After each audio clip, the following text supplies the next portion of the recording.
the two most beautiful words in the world of comedy, Richard Pryor. Good evening. Wait for the people to get from the bathroom. People in there pissing on. Wait, the shit done started. Richard Pryor, undisputed champion of the world, greatest of all times. Case closed, period, exclamation point. But this is the fun part for me, when the white people come back after intermission and find out niggas done stole their seats. We were sitting here, weren't we? Yes, we were sitting right there. Well, you ain't sitting here now, motherfucker. It was just amazing to see him live. It's like saying that you saw Coltrane play. What you taking my picture for? You know you ain't got no film in the camera. You just flashing, ain't nothing flashing. Sit your ugly ass down. Most of us saw Richard and thought, he's free flying. I want to free fly. I love when white dudes get mad and cuss, right? Because y'all some funny motherfuckers when you cuss. Right? They be saying shit like, yeah, come on, peckerhead. Come on, you fucking jerk off. Come on. Yeah, you fucking ain't right, buddy. Niggas be talking about, buddy this. Always talked about making them brave enough to see themselves. And the demons that he wanted to exercise in the audience became demons that he found hard to exercise in himself.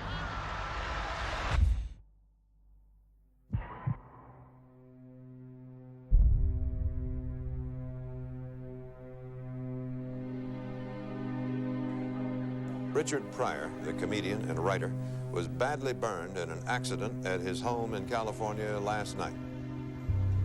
Authorities say Richard Pryor either walked or ran nearly 1.5 miles from his house to this location where an ambulance rescued him. There was an indication that a butane lighter exploded on Mr. Pryor. What can you tell us about that? Right now, I'm not going to say anything as cause or determination until we know for sure. Is there any indication that there might have been some manufacturing of drugs on the premises? I can't say that either at this time. Pryor's attorney talked with reporters and disputed the LAPD theory that Pryor was using freebase cocaine. He had a glass of rum in his hand. He was lighting a cigarette when boom. No cocaine. No cocaine. If anyone is monitoring the intercom, let me inform you that we have the right to check the premises for flammables. We intend to make entry by force if necessary. We have a verbal search warrant. Fire and police investigators obtained a search warrant and forcibly entered Pryor's home to look for clues this morning. But police said someone had already cleaned up the scene of the fire and they could find no evidence. Everybody had this sense that something was ultimately going to happen, and it finally did. This is it. He's finally killed himself.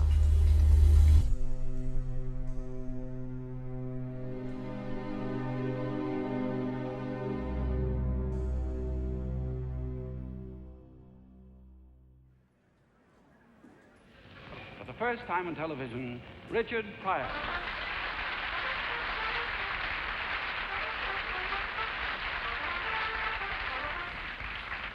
I'm going to tell you a few things about myself because a lot of you probably don't know me. I'm not a New Yorker. My home's in Peoria, Illinois. And I'm from an average type family, 11 kids. No mother and father, just kids. I was roaming around Greenwich Village, and I wandered into the Cafe A-Go-Go, and I saw this guy do a set, and I was completely mesmerized. I thought, this guy is going to be a major star if I can get him to be able to put two sentences together without fuck, motherfucker, cunt. The next party you go to, everybody will be dancing away, having a heck of a time. There'll be one guy in the corner by himself, checking himself out, right? Everybody else will be dancing, one guy in the corner. Richard and I would have to go through the material, rehearsing and preparing, And it was never to make it funny. It was to make it cleaner. I went to opening night, and his first legitimate gig at the Living Room, which was a chic East Side Watt. And it was very crowded, and the maitre said, could Nipsey Russell join you? I said, sure, of course. Nipsey sat down. And all during the show, Nipsey's going, I said, what's wrong with you, Nipsey? At the end of the show, what was wrong? He says, he's doing Bill Cosby. Bill Cosby did what they call the crossover. You know, he'd gotten white people to like him. And I think Richard thought he had to imitate Bill to get over, to become part of the circus or whatever it was. All the success came within a year. Yes? How is it up here? Oh, wow. How does it come out? Oh, hostile. Really? Oh, yes. I go out, I don't know, I go crazy. Well, tell us the big things that are going to happen to you. Well, the big thing that's going to happen to me, I'm going to Las Vegas.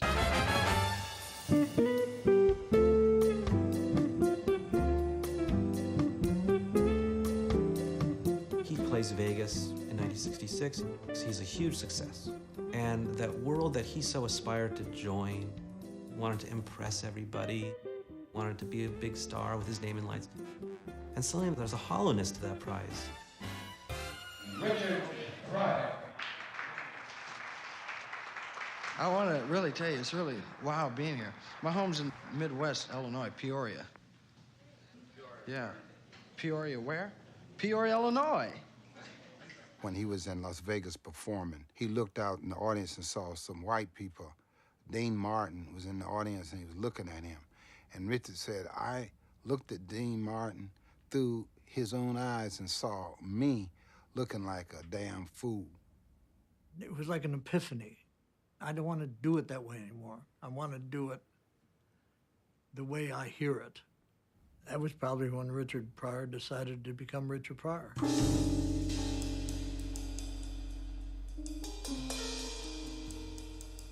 In the middle of the night, I got a call. You better get out here because Richard Pryor has just gone nuts and he is literally hanging from the chandeliers in the lobby. I want him out of the hotel and he is finished. No, nice talking to you, you know.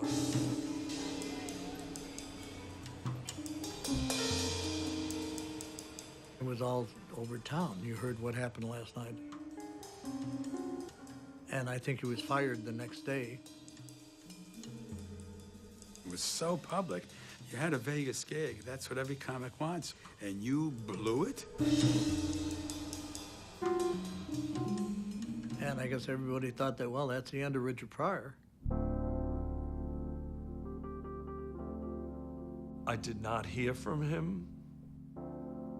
I did not know where he was. Richard was gone.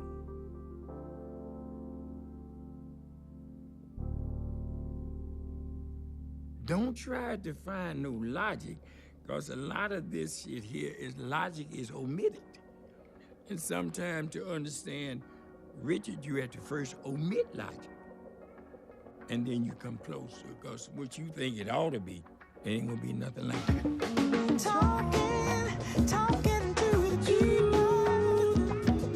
Try, get them to go your way. Tell us not to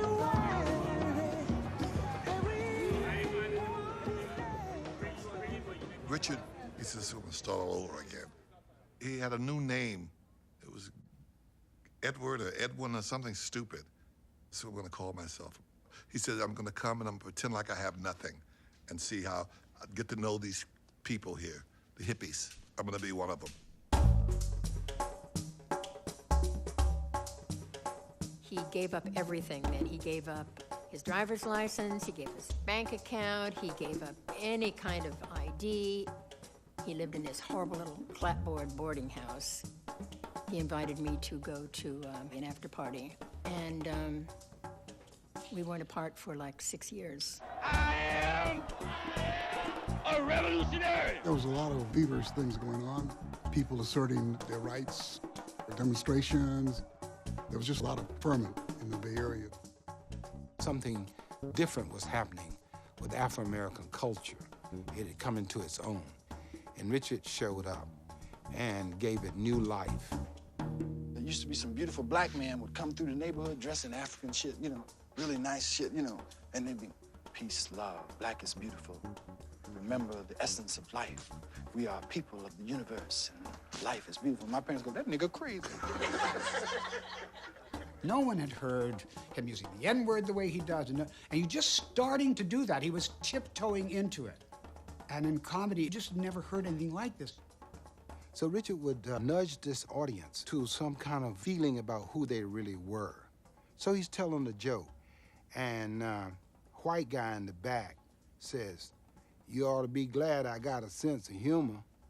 And Richard said, "Yeah, you know, I am glad you got a sense of humor because I know what you do to us niggas." He was acutely aware of the dynamics of political, racial segregation. I'd hate to be white. This audience that he was playing to was as hip an audience as you could get. And they weren't sure that they were going to go along. That's how radical Richie was. The cops always pull up. Don't kick your hands up, black boy. I think he was very conscious of what he was doing. Richard knew how to drop atomic bomb words. He knew that words were powerful. I mean, they accidentally shoot more niggas out here than any place in the world. Every time you pick up paper, nigga accidentally shot in the ass. How do you accidentally shoot a nigga 6 times in the chest? Well, my gun fell and just went crazy. He was fully blown as Richie Pryor. It was astonishing. His point of view, his attack on the culture from every version, no holds barred, not thinking about a career, not thinking about what you have to do to be right and wrong. He wasn't a civil rights leader like you would say Huey Newton or Martin Luther King, but he was somebody who inculcated the spirit of the movement. Richard in Berkeley was, you know, a lovable person, but Berkeley's not the world. You had to meet the monster. You had to go through Hollywood. Where do I go when this world forsakes me? Who do I turn to when they put me down? You were my hope when they all backstab me. You are my beginning, my middle, my end. I met Richard Pryor in 1972 at an upscale garden party in Beverly Hills. I asked him what he was doing, and he said, nothing. I said, I know, I'm doing nothing, but I mean, what are you working at? He said, I'm not working at anything. I'm unemployed. I said, how long have you been unemployed? He said, a long time. I said, really? Who's managing you? Nobody. Who's agenting you? Nobody. He didn't really have any place to go at that time, so he took a job doing punch-up lines for Red Fox. I thought, you know, this is not right. So I said to Richie, let's record an album. Don't ever marry a white woman in California. A lot of you sisters probably don't marry white women anyway, nigga. Shit. Why should you be happy?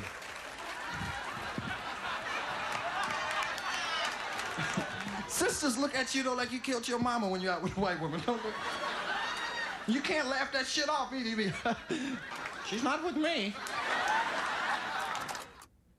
Richard said, look, I know that you like it, and I know that I like it. Black people are gonna like this. I said, Richard, I can't answer that. I don't know. He said, let's hope so. And if not, we're both out of business. I don't know how you feel about the title of your album, but I find it difficult to say. You do? Yes, I do. Most white people, it's hard to say crazy. No,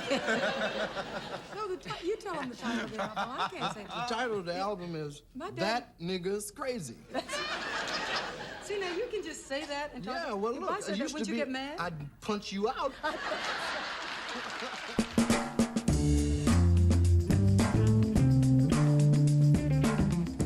While I was in my college years, we'd get together and play Richard Pryor LPs and have listening parties.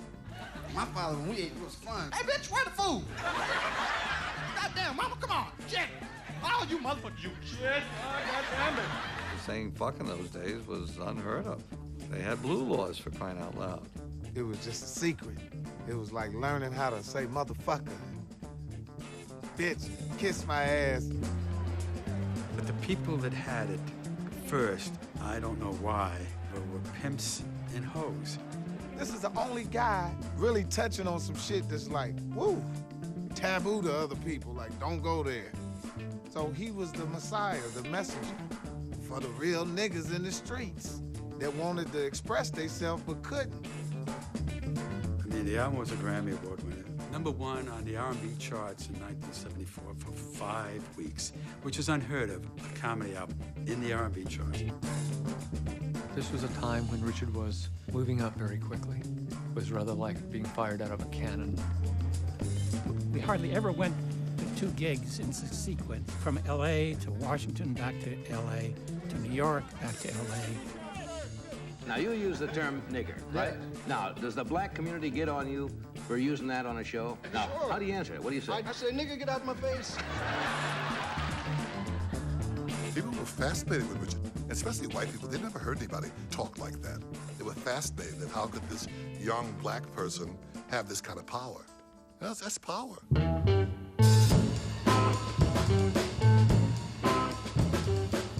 When he would drive down and performing, word would spread through everybody got on the phone and said Richard's at the Comedy Store. The word got out so quickly that Richard was backstage at the Comedy Store that by the time he got on, there wasn't a comedian in town who wasn't in the audience.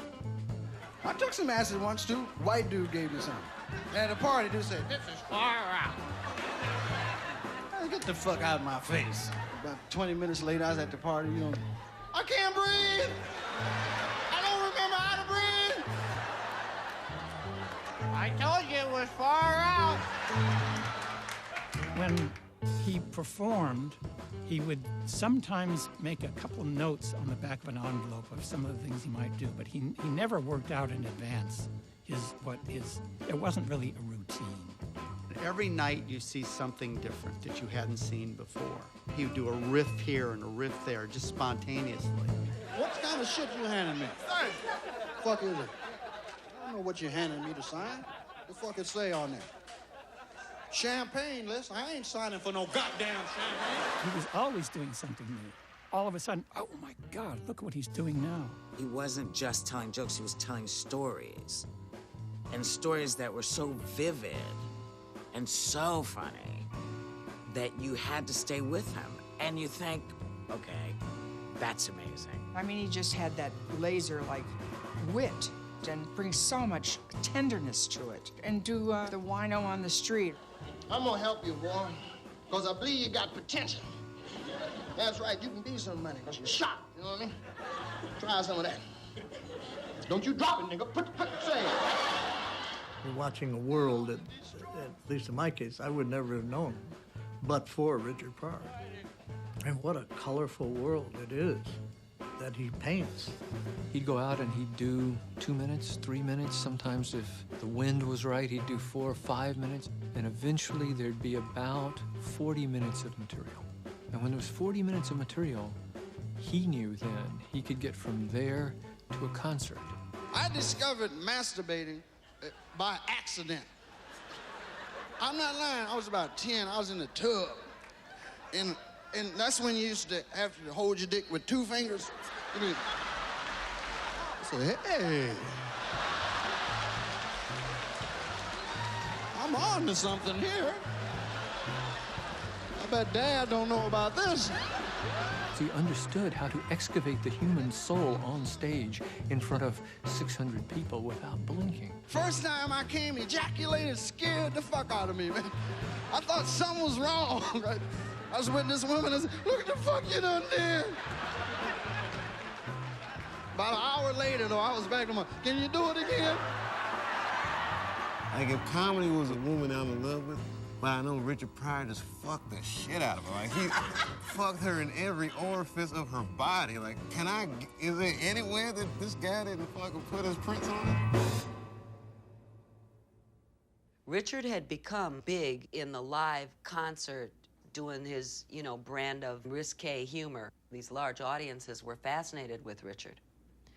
But he had not crossed into film. Somehow Berry Gordy tracked him down. and wanted him to audition for the role of Piano Man in the film he was about to do of Billie Holiday, which was going to star Diana Ross. Lady Sings the Blues, when Richard auditioned, they let him do improv. You can't let Richard do improv. He'll steal the show. Which he did. The rest is history. Everybody got a room full of girls at home. You just gonna be another one. You wanna be that Billy? You got too much going. Come on, you don't need this guy to push his shit. He was huge in Lady Sing the Blues. That sealed it for him in terms of his performance and having the audience crave to see more of him. We coming, me. That part got bigger and bigger and bigger. By the time they finished cutting that movie, Richard was co-starring that movie.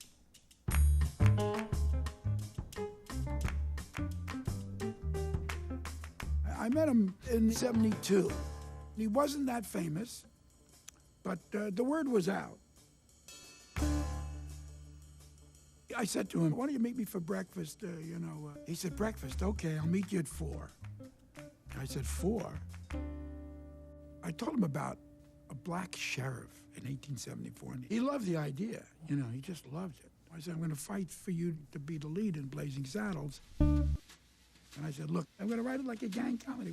Anybody got a good idea, it's in. We're all gonna be equal. I will be a little more equal than anybody else, but we're all gonna be equal and we're all gonna have fun. And I want you to be one of the writers.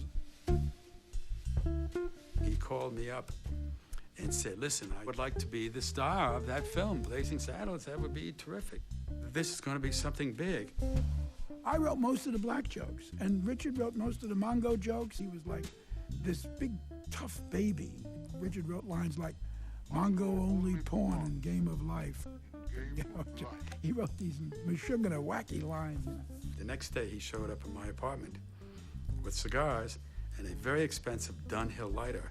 And I said, what's this? And he said, well, we're going to be signing a lot of contracts.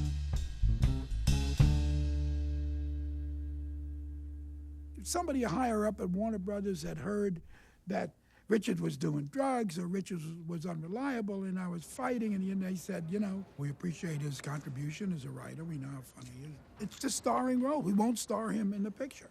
It got to the fucking board of Warner Brothers where he lost on some vote, and that was it, He wished that he got the starring role. That was a disappointment, major disappointment. Just put him over the edge when they said that. And he became high, so high and out of control, and so he decided to shoot up the house. We had a huge saltwater fish tank. It was like 150 gallons. I mean, it was huge. And of course, killed all the fish and buckled the floor and shot the Charlie Parker painting that was hanging above the fireplace. A huge Charlie Parker painting. He shot him in the heart.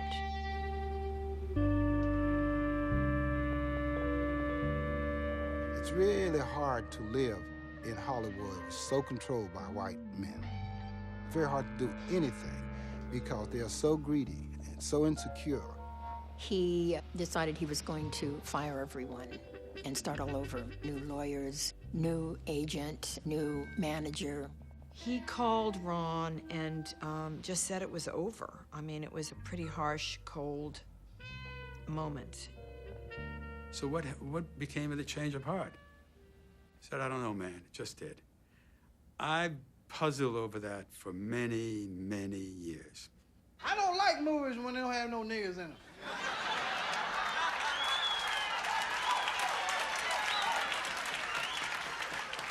I went to see Logan's Run, right? They had a movie of the future called Logan's Run. Ain't no niggas in it. I said, well, white folks ain't planning for us to be here. That's why we gotta make movies.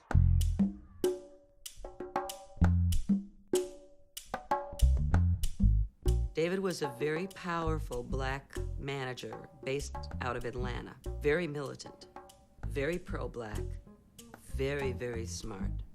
Gift for making huge deals and huge money. And Hollywood loved David.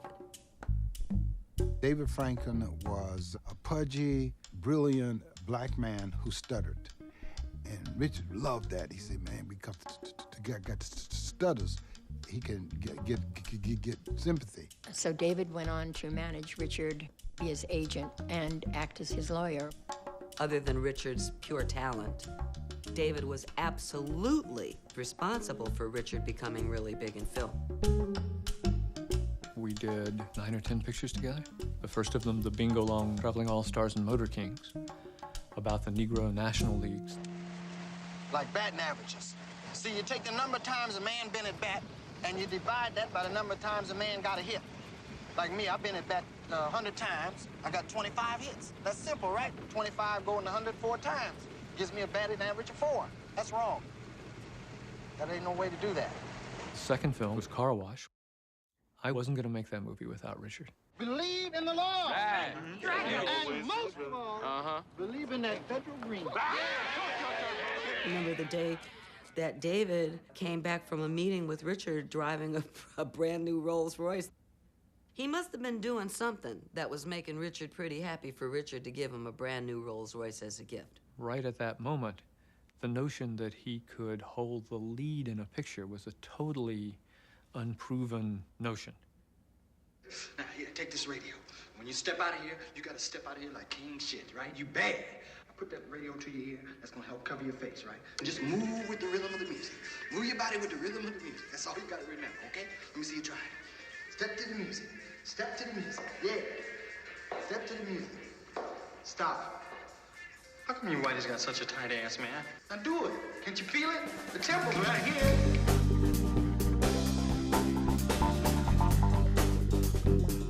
He basically launched a new genre of comedy, the interracial buddy comedy. And this was a new kind of formula for comedy in Hollywood. He broke the glass ceiling. He made earning a certain amount of money for black people that was not possible at that time possible. One of the films that I did with him, called Which Way Is Up, I designed the film around his stand-up routine. Come on, Bob, get your old ass out here. Richard played himself, he played his father. Yeah, fuck you. I heard that. Fuck you too, boy. And he played a bootleg preacher. Now what kind of low-life dog, scoundrel, snake in the... And I think it's the first black film that ever did multiple characters. Richard would come and say, hey, Cecil, don't you watch this? And I come upstairs, and he said, look. And I look out the window, and by the swimming pool would be sitting famous white people, famous producers, dying to be allowed to come up the stairs, up to the place where we were. You ever go home? Yes, I do. I go. I'm not allowed in Peoria no more. I didn't know that. No, when you make some money, niggas don't want you in town. He desired to be the biggest star in entertainment, as big as Cosby, as big as Portier. He also wanted to be the blackest star, you know, as black as Malcolm X. Birdhead. Cracker. Spear chucker. White trash.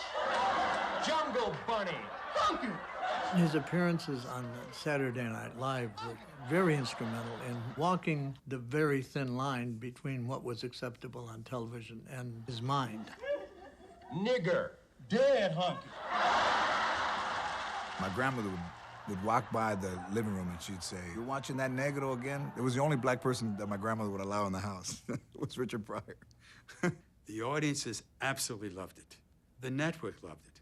That's why the network went after him and said, "We want you to do a television show." We had the best time. When you have the support of someone who carries that much weight, it trickles down to everybody to be courageous and crazy. Mr. President, Mr. President. Yes. Mr. President, since you've become president, you've been courting an awful lot of white women. Will this continue?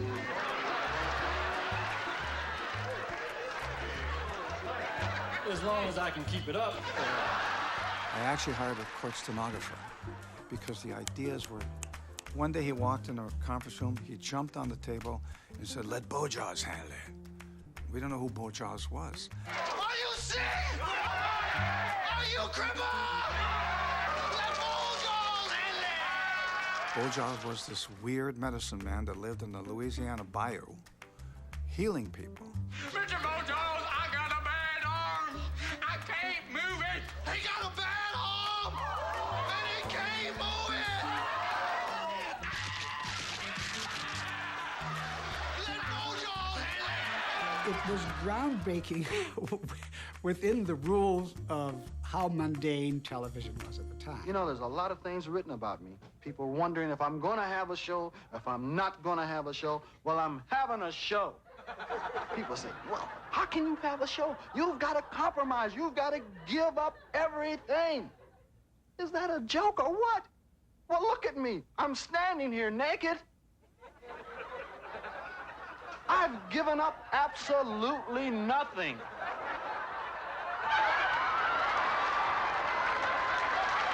So enjoy the show.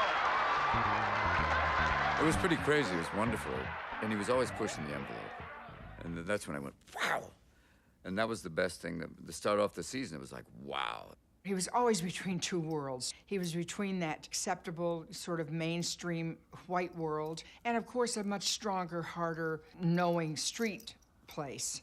But the networks were so leery of him, you know, so scared of him. The show was supposed to air that night. NBC censored the opening.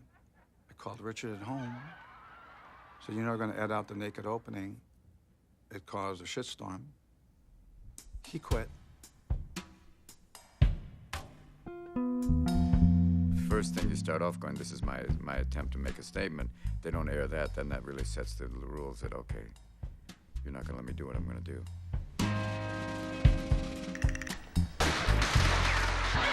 Richard came back, and after pleasantries, Richard said, television chews you up and spits you out, and I don't want that to happen to me.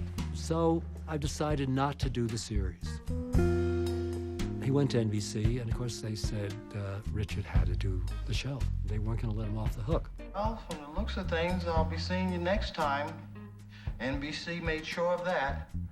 I'm not going anywhere. They kept saying, you know, you got to be more mainstream. And he was going, no, fuck you. No, we can't. If it wasn't real, fuck it. You know what I mean? He wasn't compromising. Rocco is a token white person on the show. He wanted a lot of changes made. He wanted more black people involved in the production staff. He only wanted 3 whiteys to come back. We were in a rehearsal hall one day, and a guy walks in with an African cap and a dashiki and a stick. And I said, Richard, who is that guy? He says, his name is Prophet Jennings. He's a nigger expert. He was the one to judge whether Richard was black enough. Richard looked at him and he'd either go like this or like that. I love American people. I want to say I had 2 for lunch. In the end, they demanded that he do stand-up, which didn't sit well with anybody making demands on him. So they recorded 45 minutes of him doing stand-up. They had 10 seconds they could use. A lot of people here might be offended, so you should leave now, because I'm going to say fuck and suck. And shit and doo-doo. It's amazing that he got things on that he got on, but it's only because 90% of what he wanted to get on didn't get on, that 10% of it actually got through them because they just couldn't fight with him that much. And L's again. That was it. It was like he went out swinging. Well, good night. See you next week.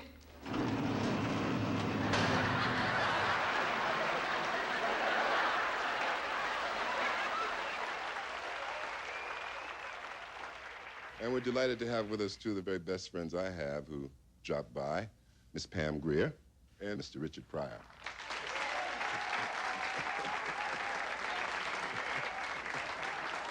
Richard was dating Pam Grier. You know, she was crazy about that guy. We bumped into each other on the set of Grease Lightning, in which we were both starring in, which will be released sometime in April. You say you bumped into each other? Yes, we bumped. That must have been quite a collision. I know that Richard's grandmother wanted Richard to marry Pam. She thought she was certainly an accomplished actress. She was black, and she was a healthy girl. She wasn't a party girl. I'll be jogging in the morning, please. Me and Rashawn, two black men, will be jogging. We're not robbing anything. Richard was completely sober. He played tennis every morning at 7 o'clock. It was a Richard that I had not seen. Richard came into my office, said, I'm getting married tomorrow. I'll be late. I said, well, man, congratulations. That's fucking great. Baby, save me from this heart of mine.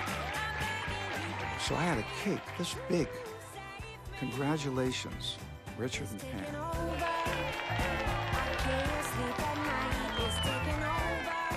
My phone rings. And Pam says, you tell that son of a bitch I'm coming down, I'm gonna kill him.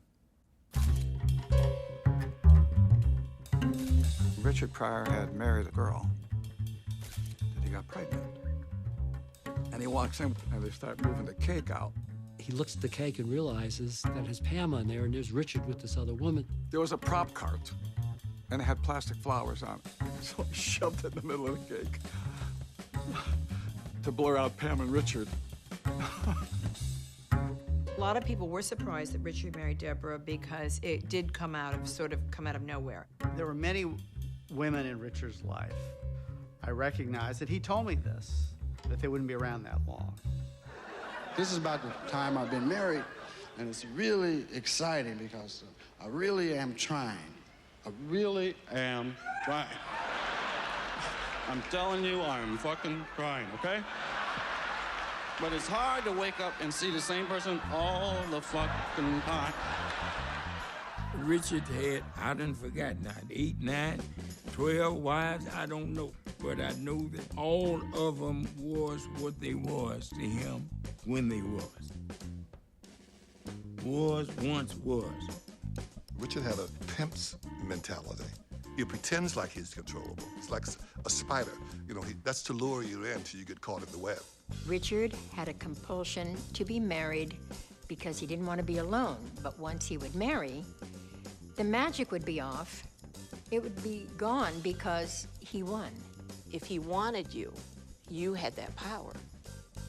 And usually that would just about last until he got you, and then it'd be time to go after another woman. And that was the game with Richard. Then the whole fun of the game was, how do I get this bitch out of my house? I was the best man at a wedding with Jennifer and Hannah Maui. And the next morning after the wedding, I was in my room, and about 7 o'clock in the morning, there's a knock on the door. And I go and open the door, and there's Richard Pryor. I said, Richard, what are you doing here at 7 in the morning? And he says, I want a divorce. Though I'd like to die like my father died, right? My father died fucking. He did. My father was 57 when he died, right? The woman was 18. But my father came and went at the same time.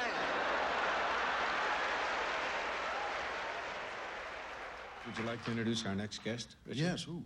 Your grandmother? Oh, man, don't do that.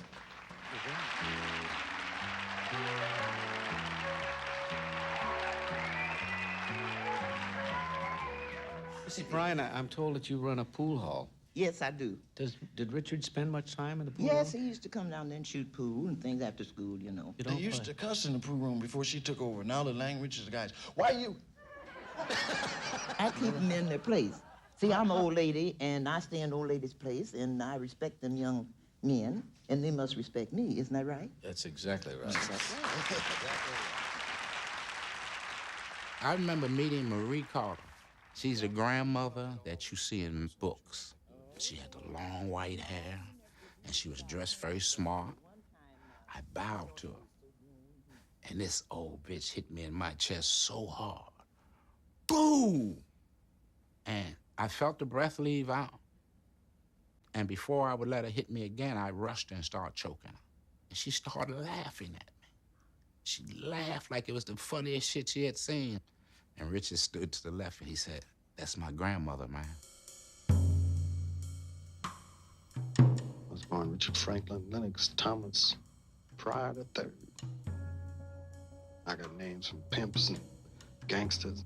Grew up seeing my mother go in the rooms with men, and my aunties go in the room with men. And I remember tricks used to come through our neighborhood. That's where I first met white people. They come down through our neighborhood to help the economy.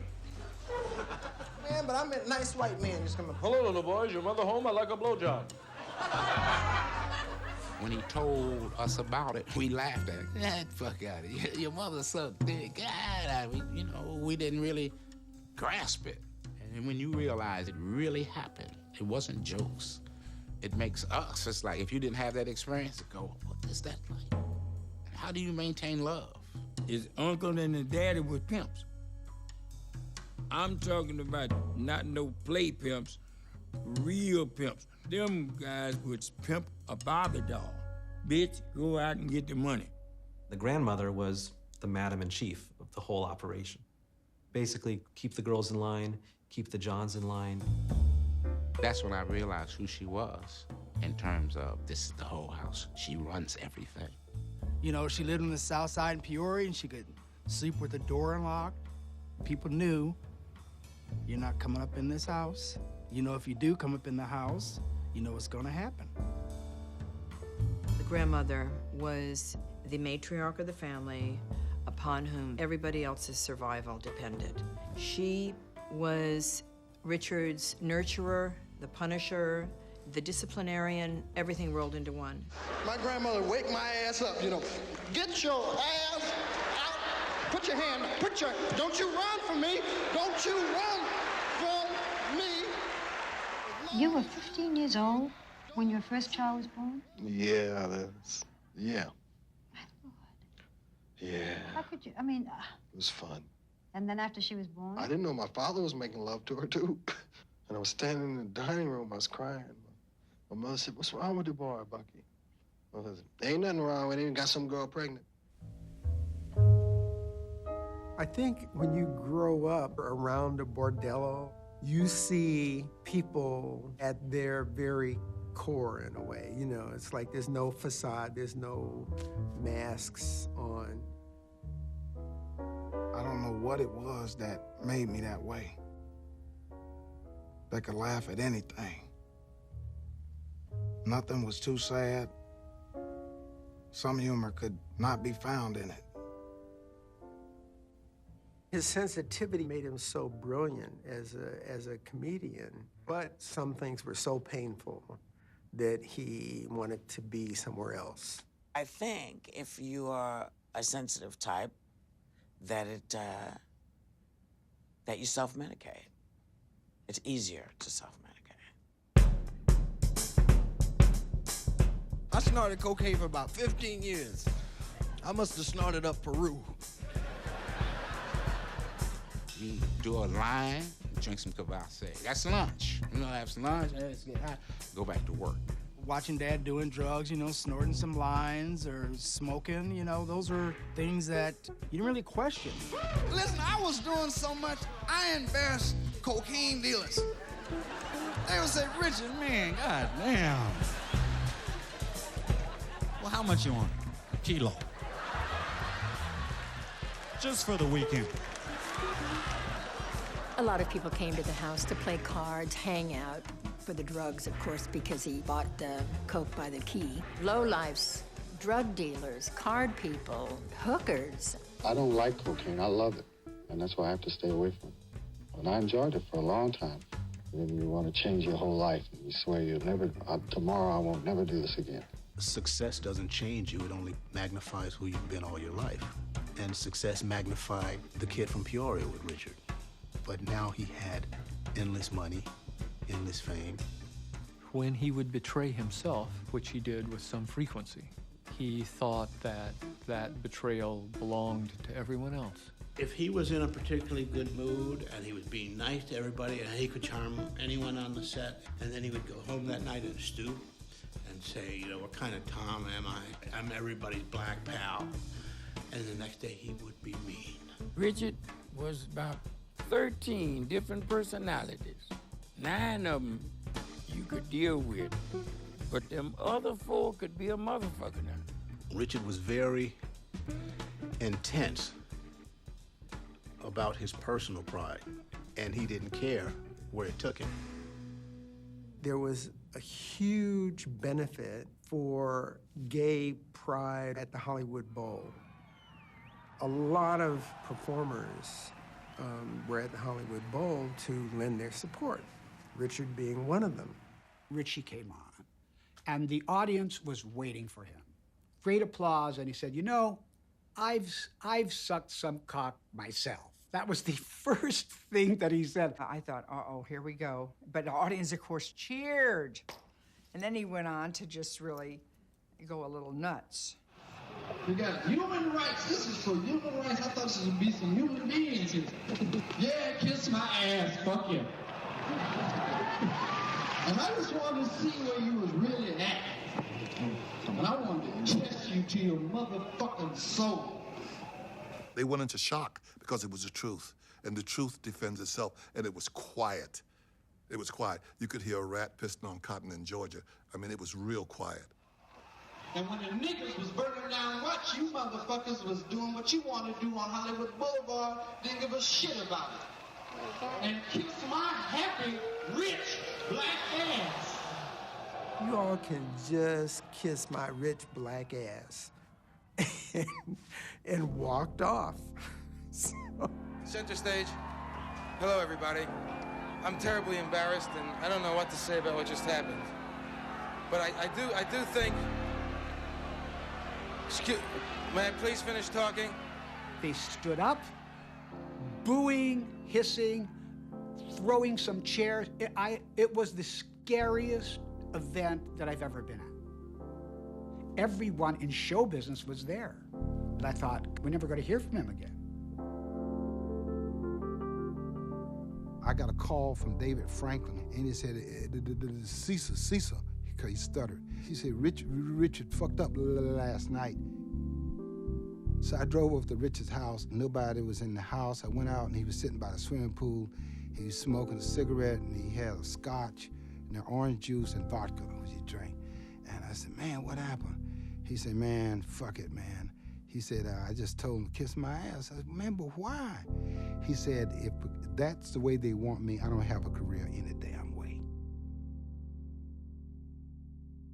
It wasn't Hollywood that beat him in any way. He defeated himself with what his bad habits were. Pryor went to court because of an incident at his home on New Year's Day. He's been charged with 2 counts of assault with a deadly weapon and 1 count of felony malicious mischief. I don't want to never see no more police in my life. At my house, taking my ass to jail for killing my car. I shot the motor fell out the motherfucker, right? The motor say, fuck it. Then the police came. I went into the house. Because they got magnums too. And they don't kill cars. They kill niggas. You know, Richard Pryor was always in the news. Richard Pryor shoots his car. Richard Pryor has a heart attack. He ran into these tragedies one after another. But you also knew that 3 months will go by, or 6 months will go by, a year will go by, and then he was gonna bring this experience back to you. Anyone here ever had a heart attack? Them motherfuckers hype. I'm not bullshit, man. I was walking in the front yard. I was just walking along and something said, don't breathe. I said, huh? So you heard me, motherfucker. I said, don't breathe. Okay, I won't breathe, I won't breathe, I won't breathe. Then shut the fuck up then. Okay. I said, don't kill me, don't kill me, don't kill me. Get on one knee and prove it. I'm not gonna do it. Don't kill me. Think about dying now, ain't you? Yeah, I'm thinking about dying, I'm thinking about dying. You didn't think about it when you was eating all that pork.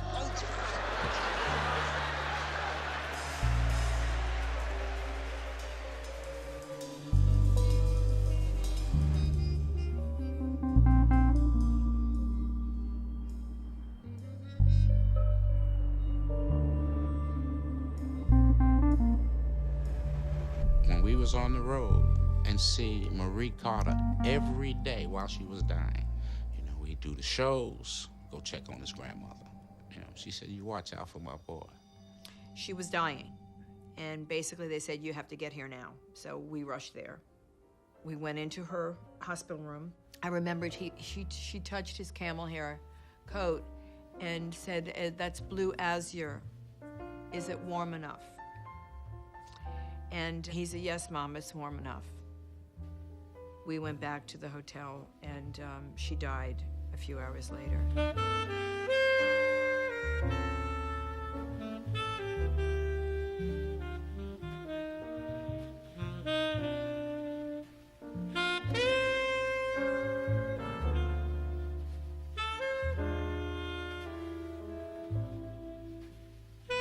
My grandmother Marita used to say, "They can kill you, but they can't eat you."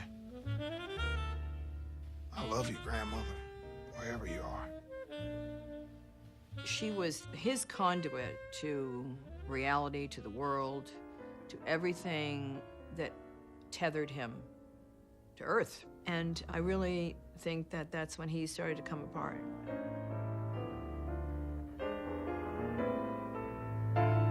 Dr. Al Cannon came and told Richard, and he said, when you finish going through this, go to Africa. You need to find out something about yourself.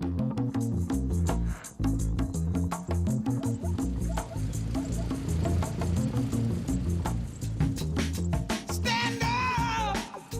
Let's get it right. Stand up! Let's keep it tight. I went home to the motherland. I was gonna find my roots, right? 700 million black people. Not one of them motherfuckers knew me. I looked in every phone book in Africa. I didn't find one goddamn Pryor. What he saw was black people who were walking around. Everybody was professional. Everybody had their own lives and purpose. And he felt really at home on that land. I was sitting in a hotel, and a voice said to me, said, "Look around." I said, "Do you see any niggas?" I said, "No." You know why? Because there aren't any. And it made me say, oh my God, I've been wrong. I mean, I said, I ain't gonna never call another black man a nigga. He really had this epiphany that he was never gonna use the word again. When he came back, he said, I'm not gonna use that no more. And he stuck with it. When he went to Africa, the word had no meaning. But on the streets of Detroit, there might be something else. He tell the same joke, just take nigga out. Oh, he's not funny no more. So the punchline was nigga for y'all. And that bothered him that, you know, some people just wouldn't elevate. He was at such a point of a growth spurt, and he didn't want the job. You know, I'm a fucking artist. I do what I do, leave me the fuck alone. And shortly thereafter, Freebase was introduced. At the time, everybody was doing cocaine. We were snorting cocaine. A lot changed when everybody switched from snorting cocaine to freebasing cocaine. Somehow everybody knew that this was a really bad thing. It turned dark. And he found Freebase.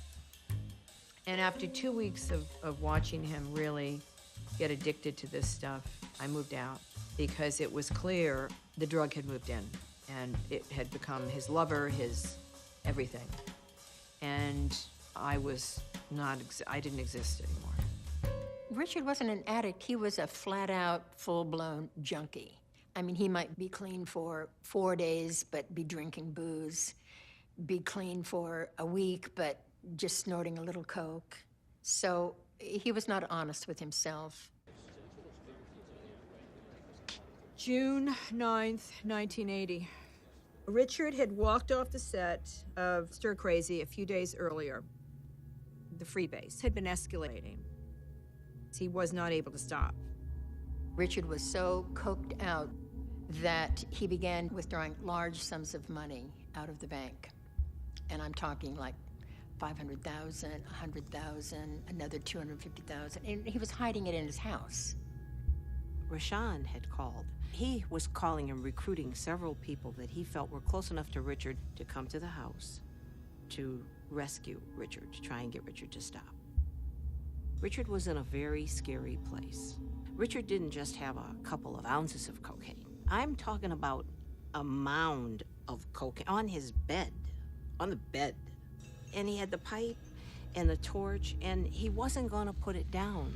You could see that he was absolutely manic.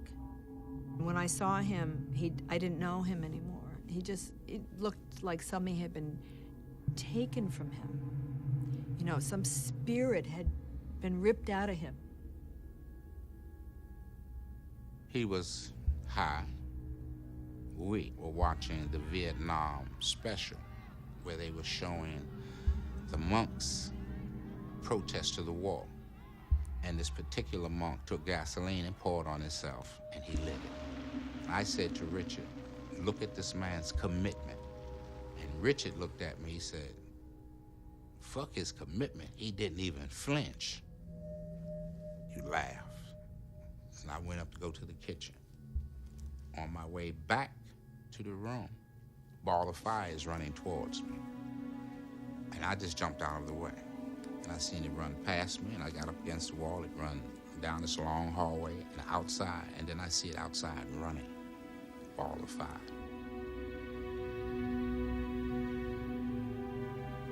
In Rich's room before I leave, there was a fifth of 151 rum. 3/4 of the bottle was gone. I got a call saying that Richard was in an ambulance on the way to the Grossman Burn Center. I called Dr. Grossman, who I knew.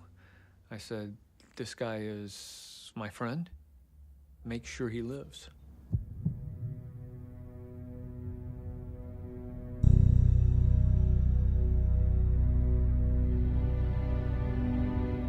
This is my impression of a heart talking to a brain.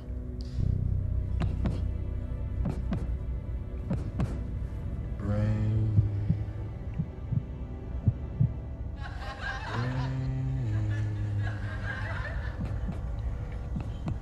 What do you want? You've been naughty.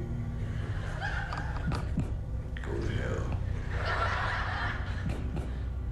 Don't make me angry, brain. Drop dead.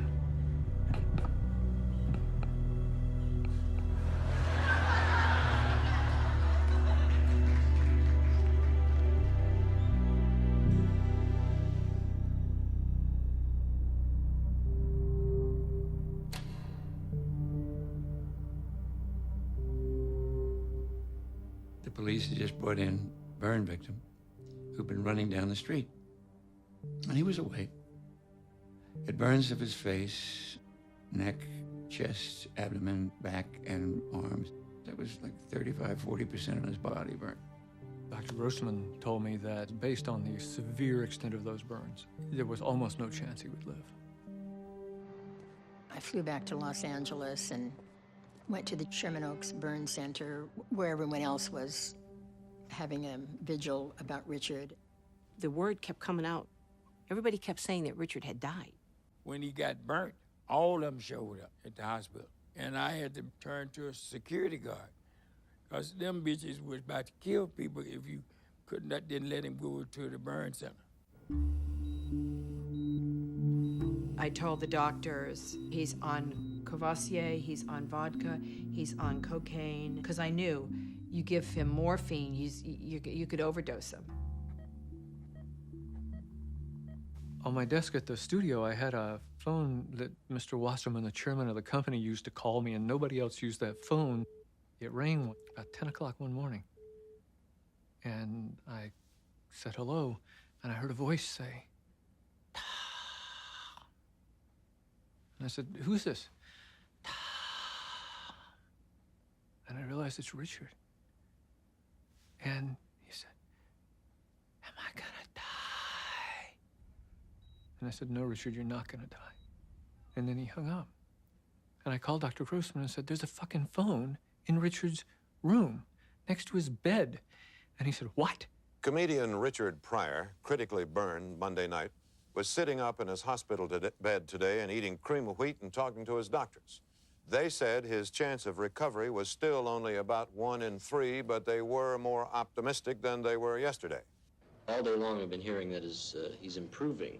Is there still a chance he would die? I want you to understand that you have a man who still has a 50% burn on third-degree nature, who is very, very sick.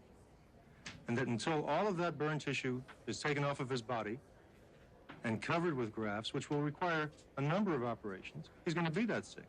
A burn, you know, you got to let it form a scab first before, then you got to brush that off. Oh, he was crying like a baby, rightly so. And when that guy hit that brush and did all this here, I could see not the pain at that time, but the pain in his life that come back. Because he started talking. Mama, I didn't mean to do it. Mama, I didn't want to do it.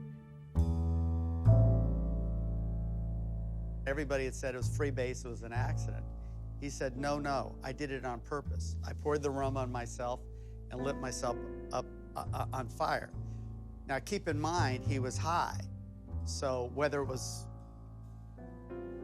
an unconscious suicide attempt or a conscious suicide attempt, who knows? But he definitely deliberately set himself on fire. I just think he was in a pain at that moment.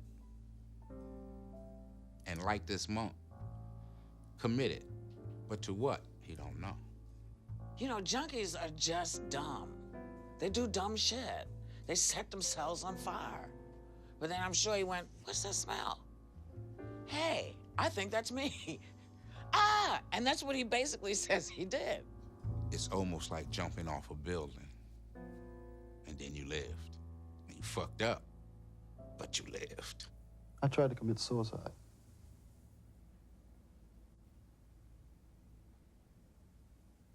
Intentionally? That's all I want to say.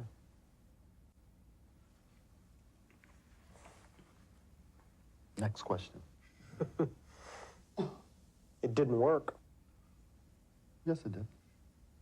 You killed the old Richard Pryor? Yeah, that person's dead. It's a horrible man.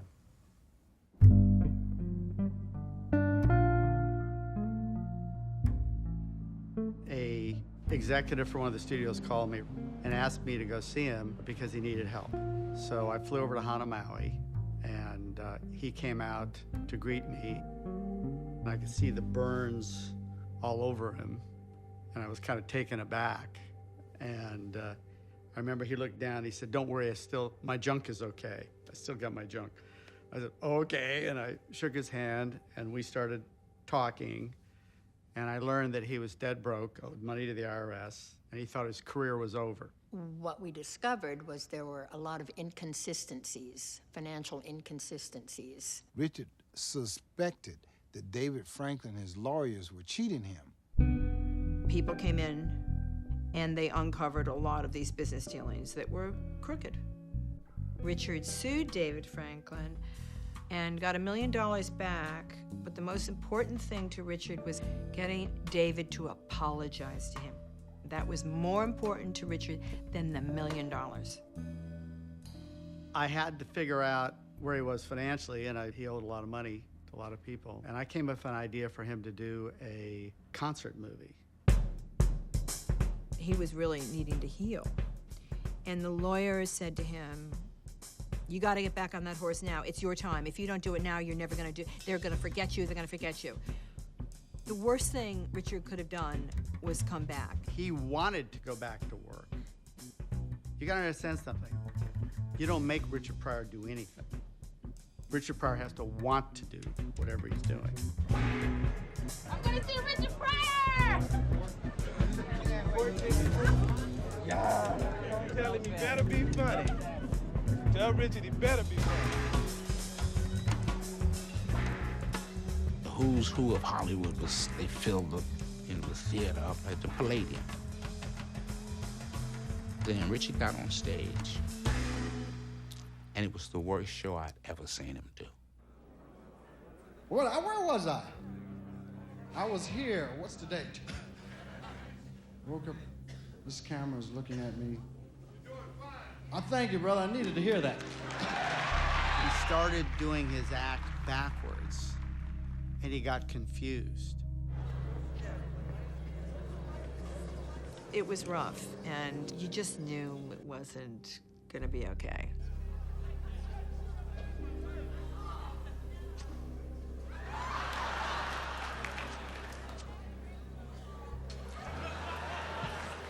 That no. Guess the Lord doesn't want me to smoke it. Burn it up. Whew. It's a tough group. Richard didn't feel it was a perfect fit. Some people in the audience didn't think it was. Let me say this to you. This is honest. This shit didn't work for me. I mean, and I know y'all laugh and stuff, and I feel I wanted it to be something else that it's not. It's just not there. It's just not there right at this moment in time and space for me. And I hope that nobody feels cheated or nothing, because at least you're getting to see a motherfucker crucify himself for it. He's supposed to do about 90 minutes. He did about an hour and walked out. I thought there was gonna be a riot.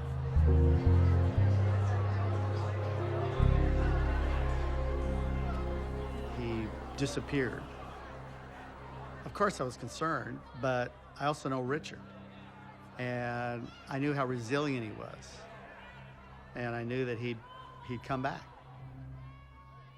The next day, same show, same place. He was so upset when he told all the people that I'm going to do it all over for you again because I messed the first one up. He was going back on stage again. Will it be accepted or rejected? Embraced or pushed aside? Another something within him that said, go forward. The show was flawless. All my friends know this to be true, because everybody knows me. Like, usually, before I go to bed, I have milk and cookies. And one night, I had some low-fat milk and some pasteurized, and I mixed them together, and I dipped my cookie in, and the shit blew up. Audience went nuts. I mean, I think the laughter was at least 15 minutes. Well, I'll tell you one thing, man. When that fire hits your ass, that will sober your ass up quick. I mean, I was standing there on fire and something said, "Why, that's so pretty blue." You know what? That looks like fire! And you know something I found out? When you're on fire and running down the street, people will get out of your way. Except for one old drunk, right? He's going, "Hey, buddy, can we get a light?" His latest performance, live on the Sunset Strip. It has run away with the top box office spot. Made $8 million in 3 days. Would you welcome Richard Pryor?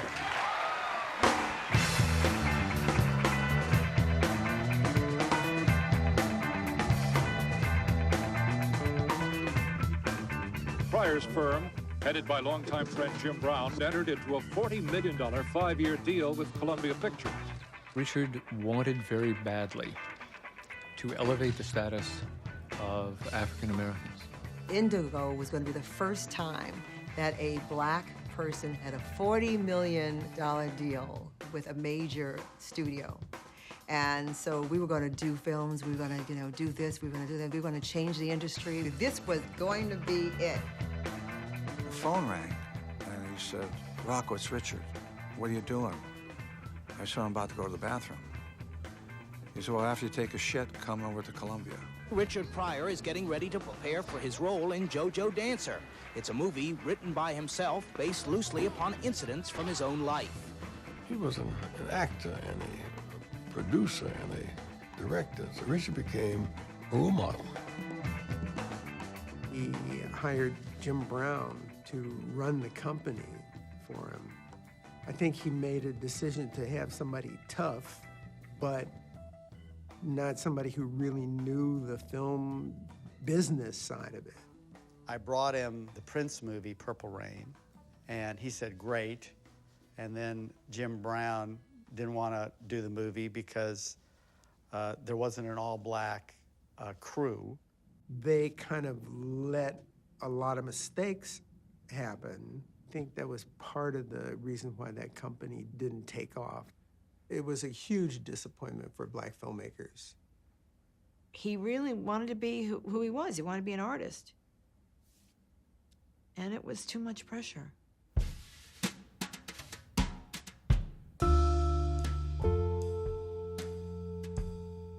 Richard began this tragic role where whites came in and just gave him white scripts. And that's what did him in. I think he appeared in a movie where he was this kid's toy. His career, as far as we were concerned, went downhill. I'm doing a film called Moving for Warner Brothers. What's it about? About 2 hours too long. Eddie wrote, produced, was directing Harlem Nights, but Richard thought he should have first credit, not Eddie. And Eddie was a much bigger star at that time than Richard. It was finished then. The whole thing had been untethered so long and it never got back.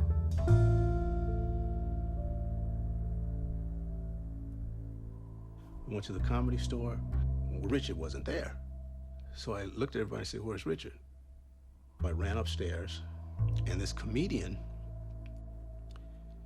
had Richard against the wall with a cocaine spoon, holding it to Richard's nose. I went fucking berserk. And I put him up against the wall, and his feet were off the floor. And I'm choking him and yelling at Richard, "The fuck is wrong with you?" I went to see him and he was back on drugs, and I could see he was high. And I said, "Richard, this doesn't work for me. I'm not gonna stand by like everybody did with John Belushi, let you do drugs." So I said, "You and I are done unless you go into rehab." And then he sent me a letter firing me and accusing me of this and this and saying I hadn't done this and I hadn't done that, all of which was a bunch of nonsense. And he was going back to a dark place that he couldn't, I didn't think would come back from. He kind of tried drying out for a while, and he said he was too afraid to go on stage. He was too vulnerable. He was really raw. It looked like, unlike the fire, this time he gave up. And you just watched him begin to deteriorate in front of you. I felt really bad that he was going down to where I basically tried to help take him out of. I mean, I wanted him to have a good life. I felt bad for him, not for me. I think it was very self-destructive on Richard's part. I think that was a real meaningful relationship. A relationship of substance, I should say, that had real connection and real affection. And somebody really was watching out for him. There weren't a lot of those people. Sometimes your best isn't good enough. And you can't save them from themselves.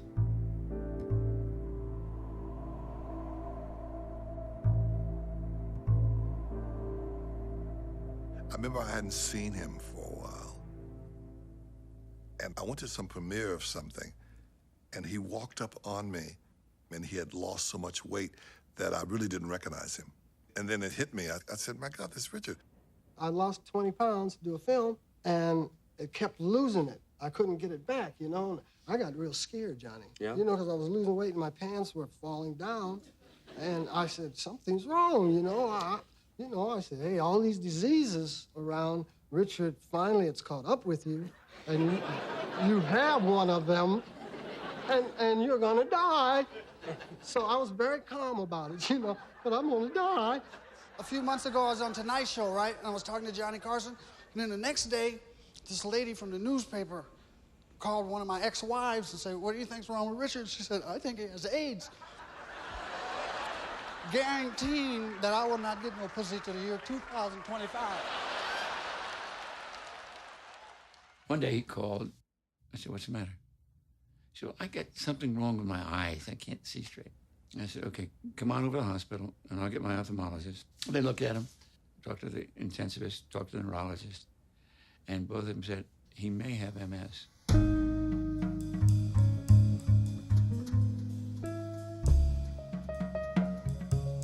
When we was doing Harlem Nights, I remember saying to Richie, he was getting ready to go do a scene, he had a big light in his hand. And I said to him, it's a period piece, man. You know, they didn't have Vicks back then. He said he'd keep a light in his hand to disguise his fist balling up and what was going on with him. I mean, and that's when he let me know he had the MS. Yeah, back in those days, we never thought that it would turn out like that.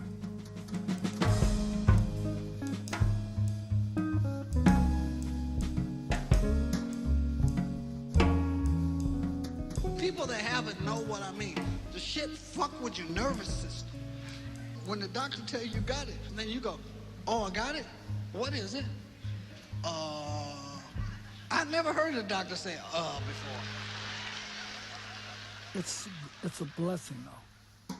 When you can't walk, and then you have to depend on others to help you. You have to learn to trust them, which is very hard for me. Very hard.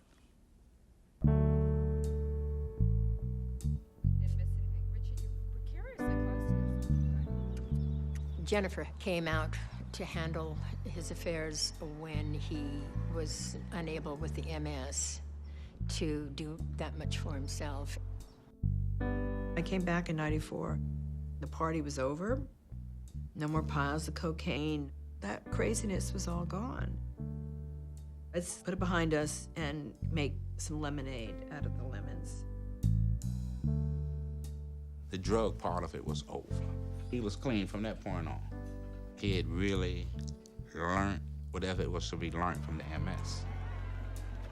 It was difficult to visit Richard when he was sick after knowing him as such a wiry, vital, athletic type, you know, moving around and never being, you know, to all of a sudden seeing him in a wheelchair. My dick is dead. No, it died in my hand. I had it in my hand, was beating it, and the dick looked at me like I was crazy.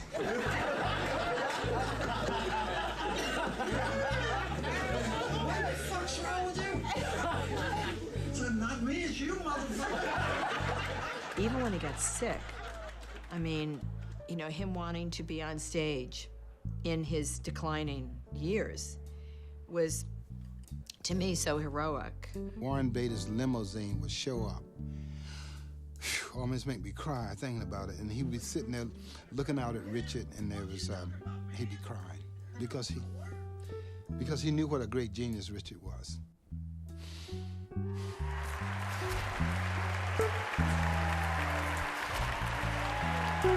Richard Pryor defined the game of stand-up comedy and comedy itself.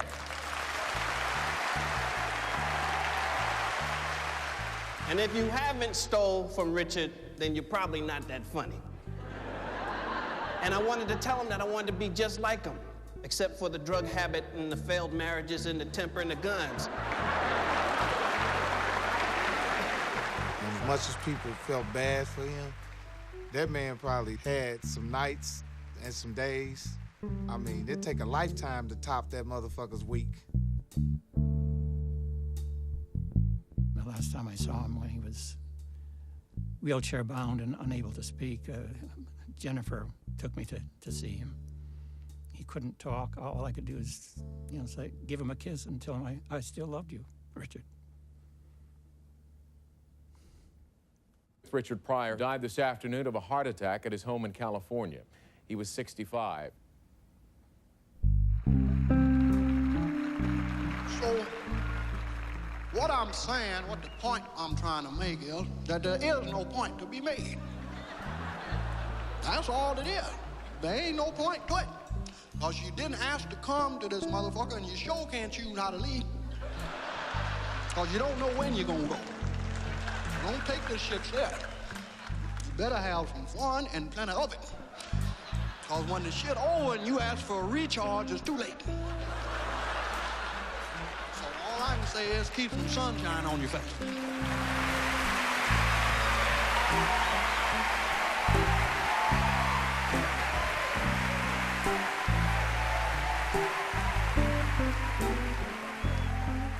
Even till the end, Richard never did know how good he was. Most people did not understand that. I never heard him say, I knocked him off this ass tonight. He always said, I'll get him tomorrow. As the song says, we get back up again because of boundless mercy. And that you are a champion, Richard. You are a champion. And the ground is no place for a champion. So we rise, get up, go back and do your work. They've always ready for Richard. He was always there for them. Richard belongs to us. What do you want to be remembered for? I like for people to see my picture and laugh. Just see your picture. Yeah, and laugh, and have stories and tell some lies on me. Yeah, he made me laugh. So I was there, you know. I was there Wednesday when he drove up in the, you know, whatever. Like that. Like to bring joy. That's how I'd like to be remembered. Life's a game of give and take to prevent the sure heartache. Life's a game of give and take in love. Oh, life's a game of give and take to prevent the sure heartache. Life's a game of give and take in love. I will return, for fallen warriors will rise, baby. I can't understand it. Why am I to blame? Then like show business. See you on Broadway. Been a witness. See me on my way. Oh, tell me what it is made you want to change your mind. Did you say it's your fortune you want to find? Very special love. Life's a game of give and take. Very special show heartache. Life's a game of give and take. In love, oh, life's a game of give and take. Very special show heartache. Yesterday you said you still love me, still stringing my poor heart along, baby. But since I've been without you, I can see all